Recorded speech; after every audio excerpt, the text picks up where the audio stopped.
আলোচনার বিষয়বস্তু হল রূপে কি করে গুণে সংহার তরে। এই সম্পর্কে মই আজি আলোচনা করিম ইনশাআল্লাহ। শান্তির পথ সে তো একটাই একটাই, সে পথে ইসলামায় ছুটে আয়। খলিফা হাৰুণ অৰ ৰছিদৰ এজনী দাসী আছিল। তাই কলা আৰু দেখাত কুৎসিত আছিল। কোনো এদিন তেওঁ দাসীবোৰৰ মাজত কিছুমান দিনাৰ বিতৰণ কৰিছিল।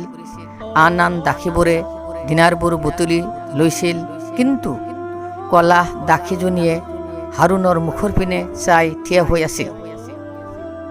হাৰুণে তাইক সুধিছিল, তুমি কিয় দিনাৰবোৰ বুটলি লোৱা নাই? তাই উত্তৰ দিছিল যে দাসীবোৰৰ বাঞ্ছিত বস্তু হ'ল দিনাৰবোৰ, তাত কোনো সন্দেহ নাই। মোৰ বাঞ্ছিত বস্তু হ'ল দিনাৰৰ মালিকজনহে। দাসীজনীৰ কথাই তেওঁক সন্তুষ্ট কৰিছিল আৰু তেওঁ তাইৰ ওপৰত অনুগ্ৰহ ৰাখিছিল। বাতৰিটো খলিফাৰ অধীনস্থ ৰজাসকলৰ ওচৰলৈ এই বুলি আগমন কৰিছিল যে হাৰুণ অল ৰছিদে এজনী কলা দাসীক ভাল পোৱা হৈছে। যেতিয়া তেওঁ সেই কথা শুনিবলৈ পাইছিল, তেতিয়া তেওঁ আটাইকেইজন ৰজাক মাতি পঠিয়াইছিল আৰু তেওঁৰ ওচৰত গোট খুৱাইছিল। তেওঁ দাসীকেইজনীক উপস্থিত কৰাই প্ৰত্যেকজনীকে এটাকৈ নীলকান্ত মণিৰে তৈয়াৰ কৰা পিয়ালা প্ৰদান কৰিছিল আৰু তাক দলিয়াই পেলাবলৈ আদেশ দিছিল।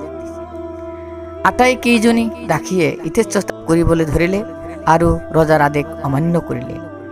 অৱশেষত আদেশটো কুৎসিত দাসীজনীৰ ওচৰলৈ গ'ল। তাই পিয়ালাটো আছাৰ মাৰি ভাঙি পেলালে। তেতিয়া হাৰুণ অল ৰছিদে কৈছিল, আপোনালোকে এইজনী দাসীৰ পিনে চাওক, তাইৰ মুখখন কুৎসিত কিন্তু কাম চিকুণ। ইয়াৰ পাছত খলিফাই তাইক সম্বোধন কৰি কৈছিল, তুমি সেইটো কিয় ভাঙি পেলাইছিলা? তাই উত্তৰ দিছিল, আপুনি সেইটো ভাঙি পেলাবলৈ মোক আদেশ দিছিল।